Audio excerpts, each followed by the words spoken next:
So before we get into the next Snaga slaughter, I should mention that I've redone all of the units that have been run through the Snaga gauntlet up to this point because I got given a minor patch recently, and it wasn't a big patch, but I decided to run through them again because I did notice that there was a better way of doing it, and that was just to send the Snaga in one at a time, because it would prevent the AI from doing this really stupid burrowing thing that they do, where they just try and force their way through, which ends up with the unit taking a lot of casualties, even to the Snaga, so it wasn't really a fair test.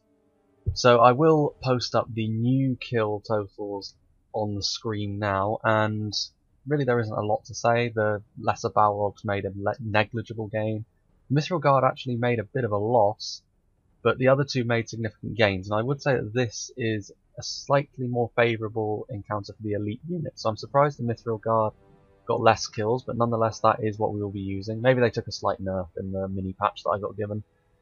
But we'll move on to another unit now, and I think we'll move on to something Elven, because they haven't been given a chance to face the Snaga in their full fury yet.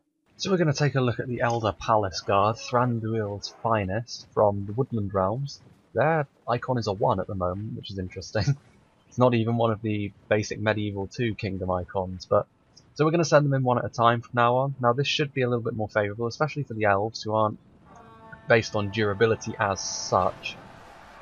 Now these guys have 5 hit points, so that's more than anything else we've seen so far. However, they don't have quite the same defense level as the dwarves, nor do they deal quite as much damage. They are good against cavalry, of course, but you know, cavalry is not really going to be a factor here. Mounted Snaga, anyone?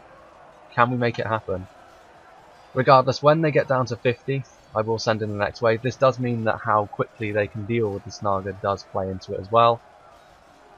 We'll see. I'm not sure. I think they'll be around the same sort of level as the Dalian Paladins. I don't think they have enough defense nor numbers to really pressurize the Mithril Guard. Getting just over 2,000 kills might be slightly out of their reach, but they should do a decent job. They might do, I'm going to say, slightly above the Dalian Paladins in this format. I love their weapon as well, so this double-ended glaive, and their animations where they sort of spin.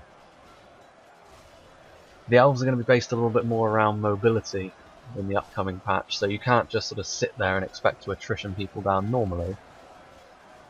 But again, they're also very fast. They managed to get towards my line quicker than I thought they would, but then the Sylvan Elves and the Woodland Realms, they don't have really the same options with regards to holding the line. You've got to really kite, and oh, time for the next wave. I'm not really a big fan of people who try and kite me to death in Total War, especially when it's obvious that I'm going to win more than anything else, because it's just wasting time. Accept your fate. Although most often it's because it annoys me because I just can't match the archers. And it's one of the reasons why I do tend to favour factions with good archers, because it means I can't be skirmished to death too heavily. And that's something I'm interested to see the balancing deal with in the upcoming patch, because a faction like Gondor, who is very heavily focused around defense with their shielded units and their pole arms, how are they going to deal with skirmishes? Their skirmishes are okay, but they can be outperformed by a number of other factions, and in a field battle, being defensive is based almost entirely around whether you have good skirmishers. I'm not saying you can't be defensive without them, but it is exceedingly difficult to be so. And I'm just curious to see how balancing like that will happen. Because again, it's not like you can be ultra aggressive either, because cavalry is another factor. Factions with very good cavalry can often afford to be very aggressive, whereas those without have to do a sort of pick and mix approach, which isn't necessarily too easy. 3 casualties so far. Let's see how this progresses. So in comes wave 3. 4 casualties so far, that's not bad at all. Although I will say that their lower defense will probably start to bite. They look almost like devils with their bloody faces now. I've always liked the look of this unit since it was introduced into Reforged, though. I very much like the look of all of the Woodland Realms units. Oh, there goes the General. That's not fantastic, but it's not the end of the world either. The elves should have enough morale to sort of coast through such a problem. They managed to even get a bit of a charge off on the Snaga there. They are slightly spread out though, and that's not going to help them at all. Need to bulk up. But yeah, all of the Woodland Realms units, essentially all of the new additions to the Sylvan Realms, well, the Sylvan Elves in the last patch got moved over to the Woodland Realms. The Sylvan Elves got a few new things of their own, which I'll go into at a slightly later date, but the Woodland Realms, you know what to expect. They're essentially very similar to the Sylvan Elves, only perhaps with maybe even more of an emphasis on quality, if anything. Again, that's for the Woodland Realms preview, which will be coming up after the Umbar one, of course. Have they lost any more? Yes, they've lost 3 more on this wave. They're still fighting strongly, though. Not bad at all. Just now dipped into the 30s as wave 4 is going to be coming to them. They've done a pretty decent job. They are starting to lose slightly more. They're losing a consistent amount each wave, but this isn't going to be sustainable to a level they need to really challenge the Mithril Guard. So I'm thinking they will be around the same sort of level as the Dalian Paladins. I'd be very surprised if they lost out to the Shielded Fountain Guard, despite the fact the Shielded Fountain Guard did do much better with this new, slightly easier format, but it is again slightly more fair.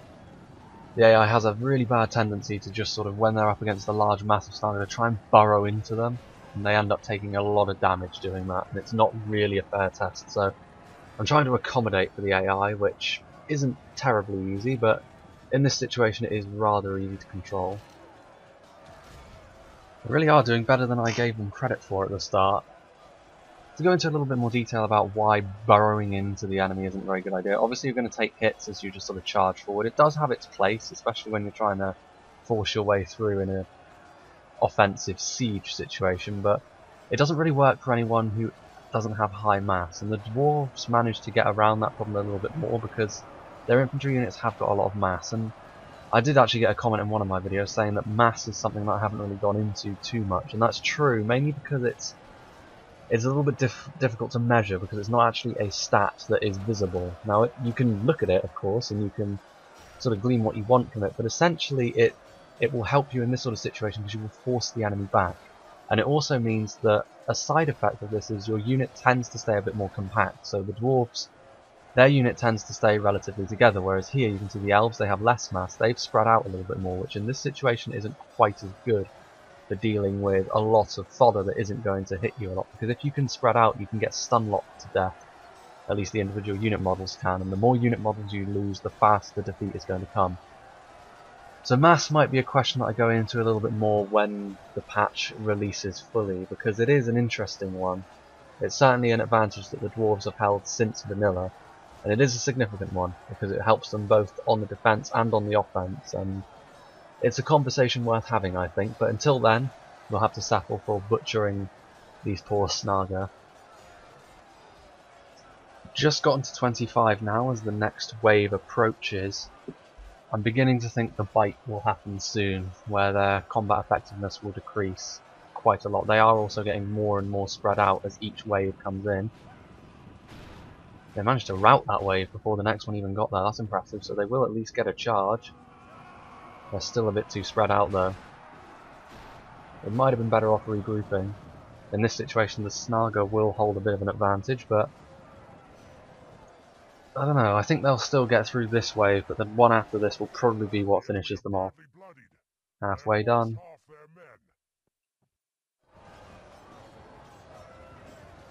Oh, they're running away.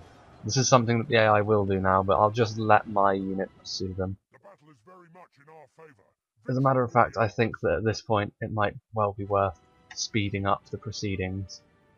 I don't have time to play this game with the AI.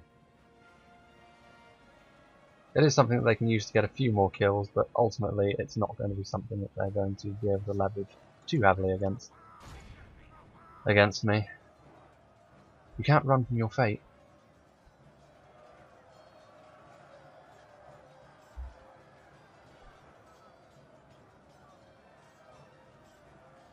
They are going to get through this wave though. Even still. Not bad, but the next wave will finish them off.